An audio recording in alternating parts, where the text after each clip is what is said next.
তৎকালীন দিনের কিছু ব্রাহ্মণ সভা তাদের কিছু মন করানো কিছু আইন তৈরি করে গোটা নদিয়া নবদ্বীপটাকে কুলসিত করে দিয়েছিল।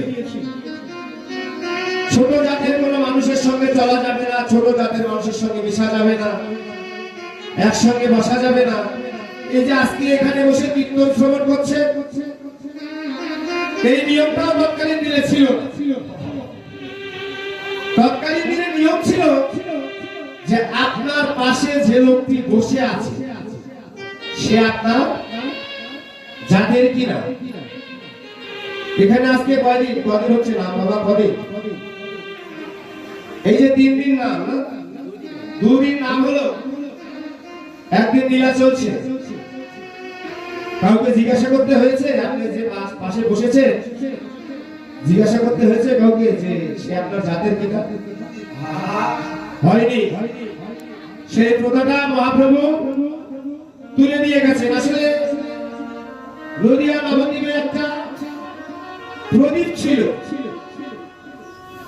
সেই প্রদীপে তেল রাখা ছিল, সন্ধ্যেটাও দেওয়া ছিল, আগুনটা পাশে রাখা ছিল, কিন্তু ওই প্রদীপে আগুন লাগিয়ে দেওয়ার মতো কোনো মানুষ ছিল না নদিয়া নবদ্বীপে। আমার মহাপ্রভু এসে তার প্রেমের আগুন ওই প্রদীপে লাগিয়ে দিয়ে আবার গোটা নদিয়া নবদ্বীপটাকে আলোকিত করেছিল। হরি বল, হরি বল, হরি বল।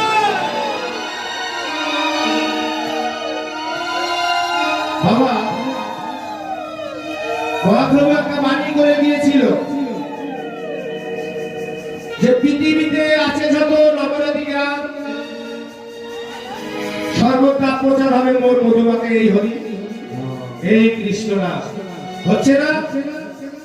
আজকে প্রতিটা দেশে দেশে, প্রতিটা গ্রামে গ্রামে, প্রতিটা জেলায় জেলায় হরিনাম হচ্ছে না বাবা?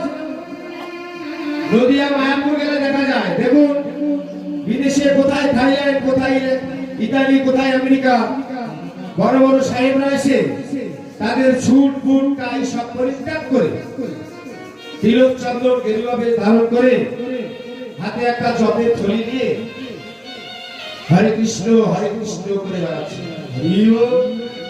নদিয়া নবদ্বীপে দেখা যায়। তো সেই থেকে বলা হলো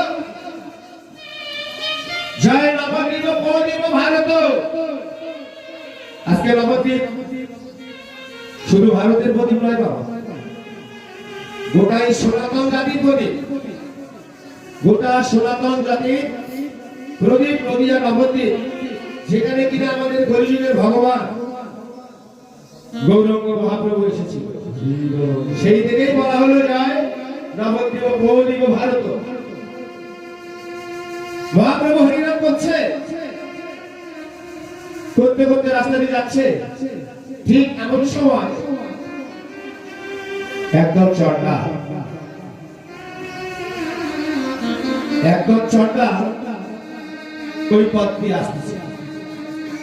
ঠিক যখনই মহাপ্রভুকে দেখেছে চন্ডালগড় রাস্তা থেকে সরে দাঁড়িয়েছে।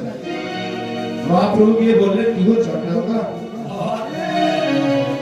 তোমরা আমাকে দেখে সরে গেলে কেন? আমি কি অস্পৃশ্য নাকি? চন্ডালগড় বলল, ভগবান অস্পৃশ্য তুমি নও, আমাদের চন্ডালের ঘরে জন্ম, আমাদের ছোঁয়ায় যদি তোমার জাত ছুঁয়ে যায়,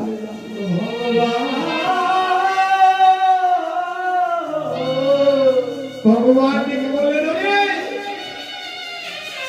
এই জাত চলে যায়, যাক এই জাত যেতে যেতে যেদিন আর জগতে কোন জাত থাকবে না, সেদিন শুধু একটাই জাত থাকবে এই সমাজে, এই বৈষ্ণবের জাত, এই বৈষ্ণবের জাত। আর এই বৈষ্ণবের হরিনামে ছাড়ার কোন